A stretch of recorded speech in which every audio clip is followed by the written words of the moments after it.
Hello friends.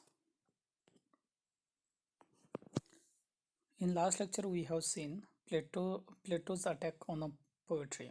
Plato attacks on poetry on the different grounds. In this lecture we are going to see Aristotle's defense of poetry.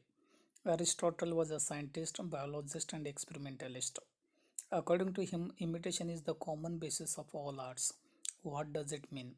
It does mean that all arts are derived or created through imitation. According to Aristotle, aim of poetry is representing human actions because poetry imitates human actions. Aristotle says that poetry is different from painting in respect of medium, manner, object, and nature.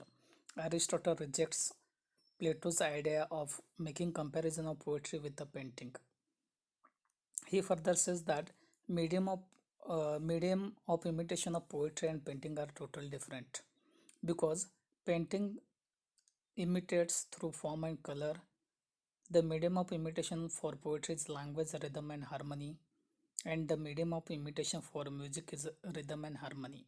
So, poetry is close to music than painting. Further, he speaks about manner of imitation.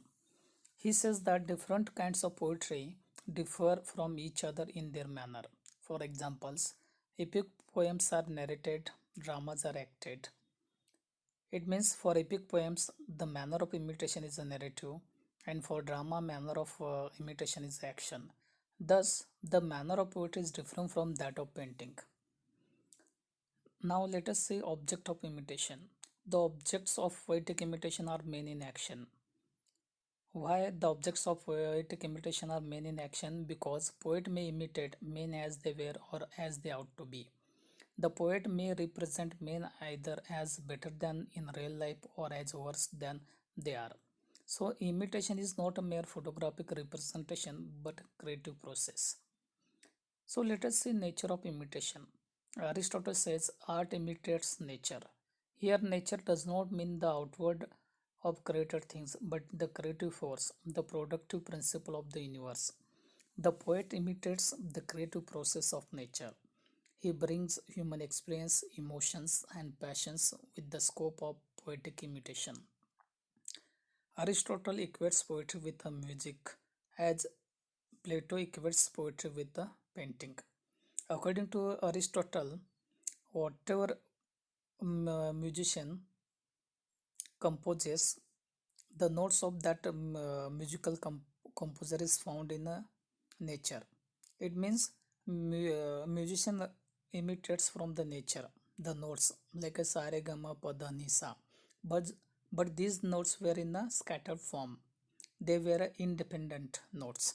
So it is a creativity of a musician who brings all these notes and gives them a proper order and give them a proper arrangement, and it becomes saregama padanisa. Saregama padanisa is very melodious. So like that, poets also takes everything from the nature. Okay, it means he imitates from the nature, but he gives something his own. Pours something in that which that thing which is available in the nature and creates something new from that. It means imitation is used here for creating something new.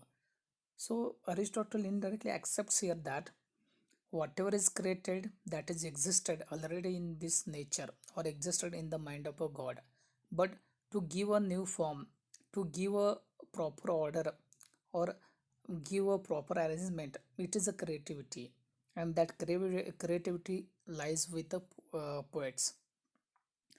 So further he says that poetry is superior to history. How poetry is superior to history? Because history tells us what actually happened, while poetry tells us what may happen. History expresses the particular, poetry expresses the universal.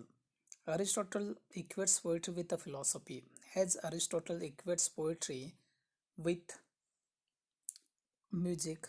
Similarly, he also equates poetry with the philosophy. The poets share the philosopher's quest for ultimate truth. Both philosophy and poetry are a means to a higher truth. Let us make a conclusion here. Aristotle, by his theory of imitation, answers the charges of Plato. He proves that art imitates not the mere shadows of things but the ideal reality which is present in every object of the world. The poet selects and orders his material and in this way creates a reality.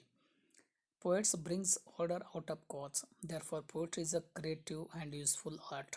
In this way, Aristotle, the student of Plato, gives answers to his master and proves that poetry is not at all useless art, but poetry is a creative and useful